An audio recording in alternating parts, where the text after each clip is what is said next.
Hello and welcome to another fun-filled edition of Adam's Music Box. And today, well, the music part will be fun, but the rest of it's a bit, well, I'll let you come up with your own description. But as we all know, Diddy, formerly P. Diddy, formerly Puff Daddy, formerly Sean Diddy Combs, and currently a man who's been assigned a number because he's in jail and he's been arrested for a long list of crimes involving human trafficking and other similarly bad things. He, of course, is innocent until proven guilty, but my own analysis from this bird's eye view is that whether guilty or innocent, he's a pawn who played games with others, dangerous games, dirty games, and bad games.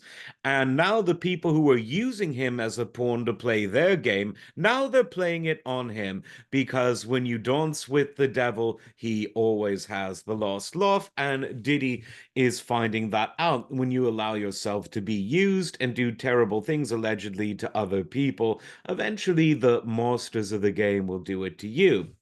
Now, Diddy did call his records Bad Boy Records, and I guess it may seem that he is allegedly living up to his name. But I want to talk about a man who has been derided for decades by the media, the same media that gave Diddy a free and easy pass right up until very recently. And that man is Suge Knight, the founder of the first mainstream hip hop label from within the hip hop community.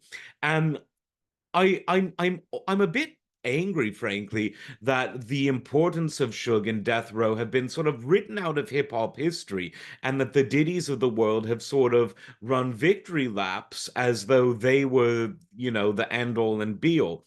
What Suge did when he founded Death Row Records is he took hip hop back. He took it back from the Jerry Hellers of the world, from the mainstream music labels of the world who wanted to use hip hop for their own benefits, both financial and public relations, which is just a fancy word for propaganda.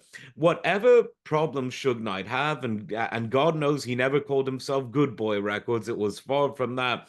He wasn't someone that was playing the record game for ulterior motives. He was from the streets. He was doing his thing, but the people around him were the real deal. You could call it many things, but his approach wasn't inauthentic. Some, including Suge himself, have accused some of the artists around him of inauthentic gangster credentials. But the point I'm trying to make for the purposes of a music show is that people have forgotten just how good and just how important and just how revolutionary those early Death Row records were. Think The Chronic, think Doggy Style, two of the most important hip hop albums ever. And that seems to have been written out of history by mainly East Coast critics, the kind of people who said that Diddy was some sort of great mind for all these years, when it was these albums that were executive produced by Suge Knight, produced by Dr. Dre, and had so many great artists on them, from Dre and Snoop to the DSC to Daz Dillinger, the Lady of Rage. The list goes on and on, just filled with talent. And that roster of talent at Death Row Records really created a sound that I still to this day think was the coolest sounding hip hop ever, in terms of the beat, in terms of the samples, in terms of the overall way that the albums were laid out thematically, in terms of the skits, in terms of the lyricism, in terms of the whole package, frankly. And like I said, Death Row wasn't the only label. Ice Cube had his own Street Knowledge label, which was putting out his wonderful albums at that time in the early and mid 90s. Warren G, while he probably should have got his own deal with Death Row, he was certainly part of that crew, but he eventually went his own way when he recorded Regulate G-Funk Era, one of the all-time classics of hip-hop, not just West Coast hip-hop, but hip-hop in general. But even DJ Quick, who wasn't necessarily associated with Death Row, he did an album on Death Row Records. And of course, Tupac, while not born on the West Coast, became the ultimate symbol of the East Coast West Coast rivalry, particularly when he signed with Death Row, because Suge got him out of jail. He paid his bail. It was over $1 million at the time. Now, when you take in totality all of the great cultural albums, truly cultural artifacts that Death Row produced.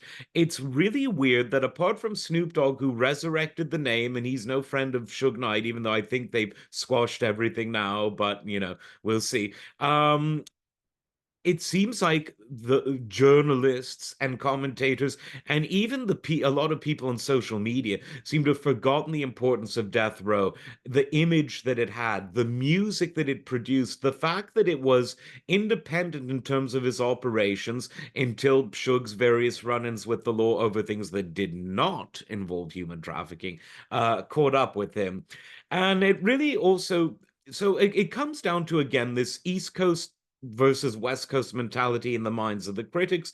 But there's also another subtext here, is that people condemn the sort of pedestrian violence, the beatings, the shootings, even the stuff that Suge and his friends were almost certainly involved with to some extent. The media pounces on that, but on crimes against the truly innocent, women and children, for instance, they give people a pass, whether it's Diddy or whether it's his handlers, whether it was Epstein before him or Weinstein before that.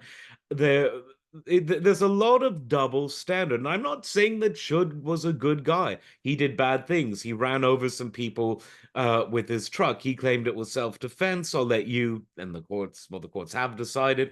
But the point is, the people that Shug was violent towards, they were gangsters, and they were without doubt violent towards him and others. What about Diddy? The people that he was abusing, they weren't gangsters. Think about it. Think about it long and hard and ask yourself why the amazing musical and cultural legacy of Death Row is being silenced. Well, I'm a big fan of Death Row. What love the West Coast sound, to me, the epitome of modern hip hop. Let me know what you think. Like, subscribe. We'll see you next time. Take care.